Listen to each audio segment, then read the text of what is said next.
सबको जोहार साथियों। मैं राहुल वानवार और अभी हम बड़का गांव प्रखंड के इसको गांव में है। इसको गांव इसको बोलते हैं और यहाँ पर इसको गुफा है। तो एक इसको गुफा का ही एक मतलब इधर का चट्टान का एक हिस्सा आपको इधर दिखाई देगा, ठीक है। और इसी इसको गुफा का इस चट्टान का इस भाग से एक दरार था जिसमें एक दो आदमी आराम से घुस के चल के एक उधर भी चट्टाने उधर निकलने का रास्ता था, पर वो दरार अभी कम हो चुका है जिसके कारण वहाँ पे जाना संभव नहीं है उस ओर। तो केवल यहाँ पर इस चट्टान के इस भाग में कुछ आकृति बनाई गई है जो आज से काफ़ी पुरानी है। तो आगे मैं बताऊंगा कितने पुरानी है और उसका कुछ भी आकृति का कुछ विशेषता बताने का कोशिश करूंगा जो काफ़ी पुरातात्विक तो ठीक है, आइए दोस्तों, तो फिर आपको हम दिखाते हैं इसको गुफा में जो आकृति बनाई गई है नवपाषाण काल में उसका कुछ चित्र।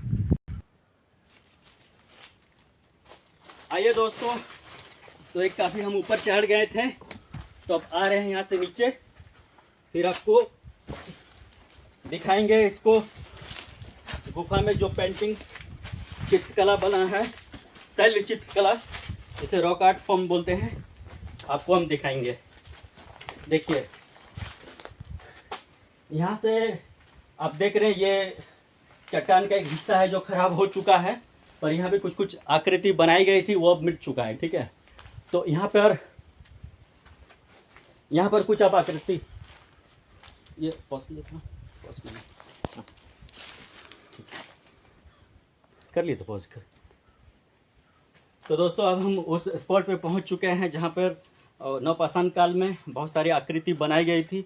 और ये जितने भी आकृति आपको यहाँ पर ये आप देख सकते हैं, यह नवपाषाण कालीन है।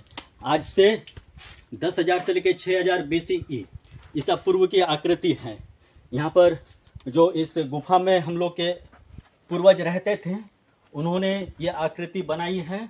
और इन आकृतियों का बहुत सारा मतलब है, क्योंकि ये आकृति वो लोग आमतौर पर वैसे बनाए हैं जो उनके मतलब दिनचर्या का एक कुछ ना कुछ उनका पार्ट होता था, एक उनका महत्व रखता था।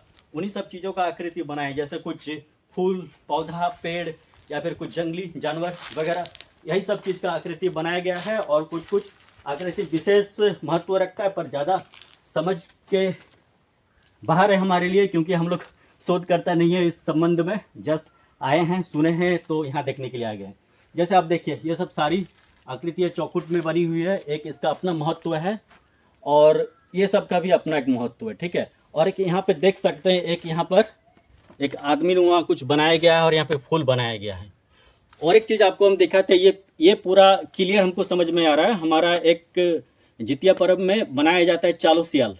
एक यहाँ पे ट्रायंगल देखिए, फिर एक नेक्स्ट ट्रायंगल, फिर एक नेक्स्ट ट्रायंगल, फिर एक नेक्स्ट ट्रायंगल, इस तरह 4 ट्रायंगल का आकृति हम लोग का बनाया जाता है आपका जितिया पर्व में। तो वो चीज़ सेम यहाँ पे दिखाई दिया। और ये जो जितने भी आकृति आप देख रहे हैं, ये सौराय आर्ट जो होता है उसमें अभी तत्काल में बहुत सारी महिलाएं जो ग्वाहल पर्व से पूर्व अपनी मतलब दीवालों को जो सफाई करते हैं, चूना पोती करते हैं, उसमें मिट्टी का दीवार को, उसमें ये सारी आकृतियाँ कुछ आपको देखने को मिल जाएंगी। देख सकते हैं ये कुछ आकृतियाँ हैं, पर अभी मिट चुके हैं, कुछ बाकी है, कुछ मिट चुके हैं। आइए और भी दिखाते हैं आपको। देखिए ये सब आकृति देखिए कितना अच्छी तरह से इसका पैटर्न उभरा हुआ है। और आप सोच सकते हैं कैसे उस काल में, नवपाषाण काल में, यहाँ तक ऊपर तक आकृतियाँ आपको नजर आएगी। कुछ मिट गया है, कैसे बनाए हैं संभव थोड़ा समझ पाना थोड़ा मुश्किल है। उस वक्त उन लोगों को क्या आइडिया था और क्या टूल्स थे, कैसे बनाए, वो बड़ी महत्व की बात है।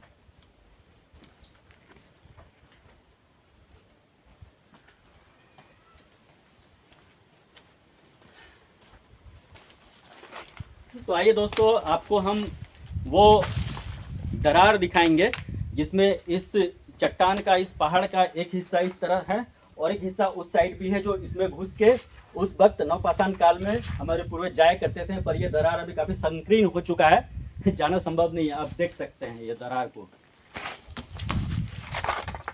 ये दरार को आप देख सकते हैं। देखिए कितना खूबसूरत भी लग रहा है ये दरार देखने में। एक गुफा है, ठीक है। गुफा में अभी हम लोग जाएंगे। तो फिलहाल यहाँ पर हम लोग को ये शैल चित्रकला देखना था, यहाँ पे जो रॉक आर्ट फॉर्म है उसको देखना था, तो हम लोग इधर आए। और तो दोस्तों अब हम लोग घूम चुके हैं लगभग इस एरिया जहाँ पे चट्टान में जो कुछ कुछ शैल चित्रकला बनाई हुई है, लगभग हम लोग घूम चुके हैं। तो अब हम लोग यहाँ से जाएंगे। तो उससे पहले और एक चीज़ बोलना चाहेंगे, एक हमारे हम लोग आगे गए हैं, वहाँ पर रास्ता पीसी का रास्ता बंद हो चुका था, तो आगे पहाड़ था। हम लोग को लगा गुफा वहीं पर है, चूँकि गूगल मैप्स रास्ता वही दिखा रहा था। तो फिर हम लोग एक घर दिखाई दिया, तो उनके पास गए, तो वो भाई जी हम लोग को बताए नहीं उधर केवल गुफा है, उधर चित्रकला का कुछ भी आपको देखने को नहीं मिलेगा। तो वो भाई जी ओराम भाई जी थे, नाम हमको याद नहीं आ रहा है। तो वो बाकायदा हम लोग को इस जगह ले के आए, एक मेहमान की तरह ट्रीट किए कि आप लोग उतना दूर सिंदरी से आए हैं, 190 200 किलोमीटर दूर से। तो उन्होंने बहुत अच्छी तरह हम लोग को इस जगह के बारे में बताया, गाइड किया। तो उनका बहुत बहुत थैंकफुल रहेंगे ओराम भाई जी का। बहुत बहुत धन्यवाद ओराम जी, और thank you so much. Last में सबको जोहर रहेगा। फिर आएंगे तो फिर और कुछ सही से यहाँ की जानकारी लेंगे, इन्फॉर्मेशन, तो फिर और बाकायदा आपको पूरी मतलब डिटेल में इन्फॉर्मेशन बताएंगे। ठीक है, थैंक यू।